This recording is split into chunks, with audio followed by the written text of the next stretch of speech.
Theoretically, the CBR test measures and compresses the load-bearing capacity or the strength of cohesive material having maximum particle size of 20 mm. The CBR test is used to evaluate the subgrade strength of road and pavement. The subgrade CBR value changes with the change of subgrade moisture content. Therefore, the subgrade CBR value is determined when the subgrade is in the moisture condition. The harder the subgrade, the higher the CBR value. The result of the test are used with the curves to determine the thickness of pavement and its layers. There are three basic components in this test. First, preparation of soil sample for the CBR test. Second, this test determines the pressure required to penetrate a soil sample with a plunger of a standard area. The measured pressure is then divided by the pressure required to achieve an equal penetration on a standard crushed rock material. Third, determination of moisture content from the soil sample.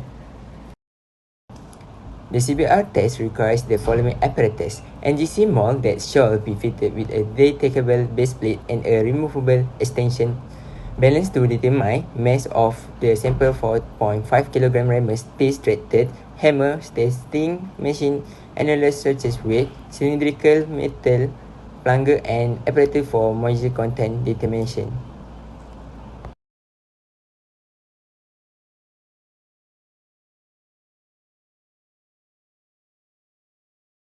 So now, procedure. First, the diameter and depth of mold is determined and the weight of the empty mold with base is determined. Next, weigh about 7.5 kg of soil, spread into a wide steel container and crush any big lumps of soil before mixing with water. Next, mix the soil with a certain amount of water needed.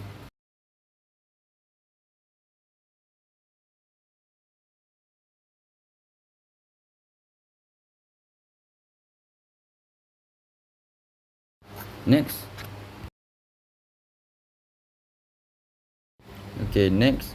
insert the first portion of soil into the mold until the layer occupies about 1/5 of the height of the mold. Compact it using the 4.5 kg rammer by applying 62 blows evenly distributed over the surface.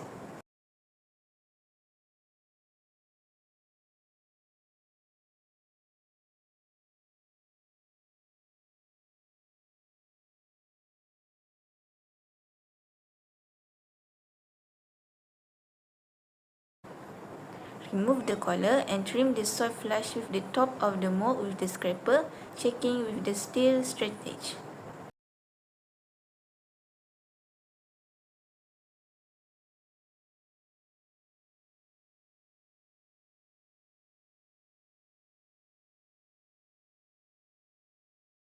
Clean the mold and base plate. Then, weight the mold with compacted soil and base plate.